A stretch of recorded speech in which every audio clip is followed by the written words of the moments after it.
Perkenalkan, nama saya Daniel Marbun, ARP 12/2024-052. Saya akan menjelaskan praktikum modul uji kekerasan. Yang pertama-tama saya akan menjelaskan tujuan praktikum. Yang pertama, mengetahui kekerasan beberapa logam menggunakan metode Rockwell dan Vickers. Dan yang kedua, menguji dan menentukan apakah kekerasan material memenuhi persyaratan spesifikasi ASTM. Dan selanjutnya, saya akan menjelaskan apa itu uji kekerasan. Pada umumnya, kekerasan menyatakan ketahanan suatu material terhadap deformasi plastis. Apa itu deformasi plastis? Deformasi plastis adalah perubahan bentuk material secara permanen pada permukaannya. Nah, ada juga standar-standar di uji kekerasan seperti ASTM E18 itu prinsip pembebanan dan penggunaan metode Rockwell, dan ada juga ASTM E92 untuk prinsip identasi, proses pemakaian serta pembebanan Vickers dan Knoop. Dan yang ketiga ASTM E384 pengujian kekerasan mikro menggunakan indentasi kecil meliputi Vickers dan Knoop. ASTM E140 itu tabel konversi antara berbagai skala kekerasan, misalnya Brinell, Rockwell, dan Vickers. Dan ada juga yang terakhir ASTM S10 itu untuk prinsip pembebanan dan penggunaan metode Brinell. Nah, ada juga tiga cara untuk mengukur dan definisi. Pertama, ketahanan material terhadap goresan. Dan yang kedua, ketahanan material dalam menyerap energi. Dan yang ketiga, ketahanan material terhadap deformasi plastis.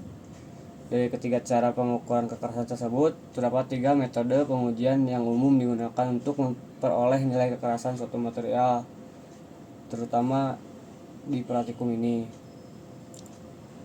Di situ ada 3 metode, yaitu metode goresan, metode pembebanan, dan yang ketiga metode penekanan.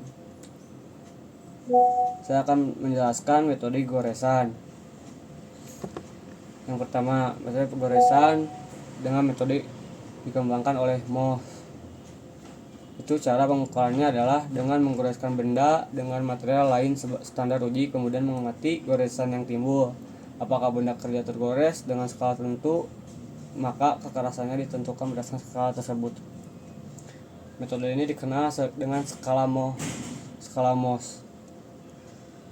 Nah, biasanya ini memiliki 10 tingkat, di mana skala 1 merupakan yang paling lunak, terbuat dari kapur, sedangkan skala 10 merupakan yang paling keras, yang terbuat dari intan. Nah, selanjutnya saya akan menjelaskan kelebihan dan kekurangannya dari metode goresan ini. Kelebihannya, pengujian sudah mudah dilakukan, dan yang kedua dapat menunjukkan tingkat kekerasan relatif antar material. Dan kekurangannya cuma satu, dan ada lagi, namun yang saya ketahui cuma satu, yaitu nilai kekerasan yang diperoleh bersifat tidak absolut. Dan yang kedua ada metode pembebanan dinamik atau dynamic hardness. Itu adalah pengukuran kekerasan dengan metode dinamik dilakukan dengan mencantumkan indentor dari ketinggian tertentu menumbuk permukaan logam yang akan diukur kekerasannya. Saya akan kasih contoh seperti pulpen ini ketika dijatuhkan di lantai dan di kasur akan berbeda tumpukannya, karena itu segimana ketinggian dan permukaan logam yang akan diukur kekerasannya. Nah, di sini juga ada kelemahannya, yaitu permukaan spesimen harus bersih dan bebas dari zat pengotor, misalnya oli. Itu tuh karena dapat menimbulkan efek hidrodinamik. Dan yang kedua, tidak dapat digunakan pada posisi overheat, Jika pengujian dilakukan pada posisi ini harus diterapkan faktor koreksi. Dan yang ketiga, pengujian harus dilakukan secara berulang untuk mendapatkan hasil yang konsisten. Dan yang keempat, pelat-pelat tipis tidak disarankan diuji dengan metode ini. Ketebalan minimum yang diperbolehkan mengikuti standar pengujian yang berlaku. Nah, ini yang terakhir, metode penekanan. Pengujian dengan metode penekanan indentation hardness dilakukan dengan menekan benda uji menggunakan indentor dengan gaya tekan atau indentasi yang telah ditentukan. Kekerasan material ditentukan berdasarkan kedalaman atau luas area jejak hasil penekanan. Terdapat beberapa jenis pengujian dengan metode penekanan atau indentation hardness yang sering dilakukan.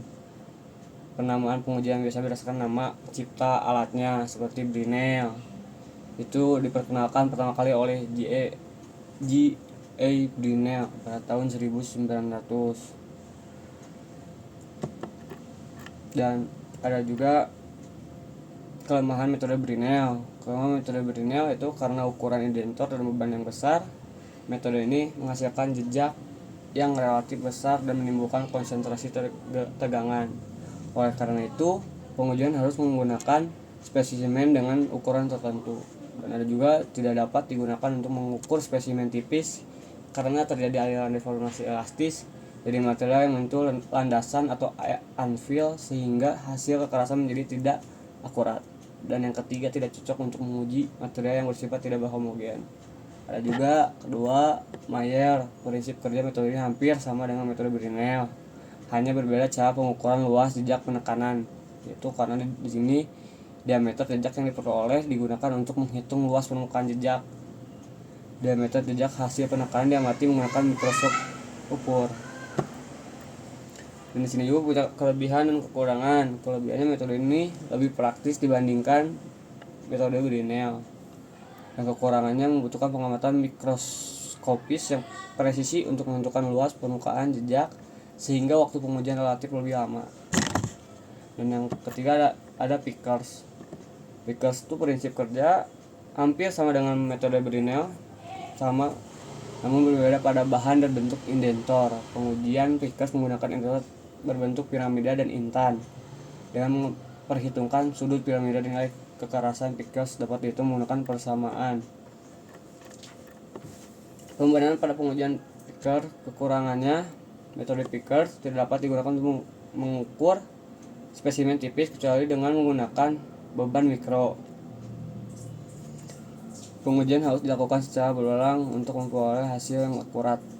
Jika dilakukan pengukuran lebih dari satu kali, jarak antar jejak tidak dapat terlalu dekat untuk menghindari terjadi sinking. Waktu pengujian relatif lebih lama dengan beberapa metode lain, khususnya untuk pengukuran beban mikro. Ada juga Knopf. Ini juga Knopf hampir sama dengan metode Pickers. Perbedaan utama terletak pada bentuk indentor. Indentor metode Knopf berbentuk belah ketupat dengan panjang diagonal yang tidak sama. Perbedaan lain antara kedua metode ini adalah cara perhitungan luas penekanan serta bentuk alas penekanan yang berbentuk belah ketupat. Metode ini